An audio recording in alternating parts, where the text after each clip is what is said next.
Nag-crave nga pala kami ng laing o tinuto sa Infanta Quezon. Wala na nga pala akong balak i-video ito pero na-realize ko pala pang content din pala itong mainam dahil minsan lang nga ako magluto dito sa Saudi Arabia.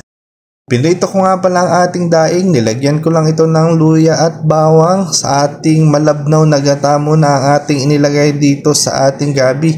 Binabaligtad lang pala ito ng ganito, bawal itong halu-haluin dahil ito ay kakati. Yan ang sabi sa amin sa matatanda kaya ating sundin.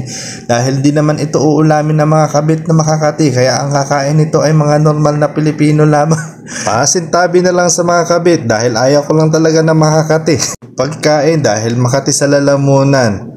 Kailangan mo talaga itong lutuin sa malabnaw na gata dahil ito ay dried taro o tuyong gabi, talaga namang sumisip-sip ito ng maraming sabaw.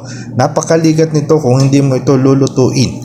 Nilalagyan pala natin ito ng suka dahil ito po ay tinuto o lutong Quezon o luto sa Bicol. Ang daing pala natin ang magsisilbing pampaalat sa gabi kaya wag nyo nang lalagyan muna ito ng asin dahil tiyak po na maalat po ang mga daing.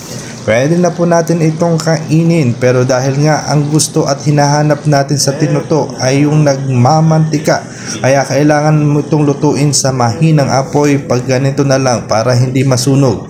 Habang niluluto mo ito ay maaamoy na ito ng mga kapitbahay mong marites na talaga namang manghihingi sa inyo dahil sa sarap pa lang ng amoy ay talaga namang mapapapunta ang inyong mga kapitbahay na marites. Hindi lang mga marites na kapitbahay, yung mga manunood sa video mo ay talaga namang manghihingi dahil sa sarap, sa itsura pa lang ay talaga namang nakakatakam na.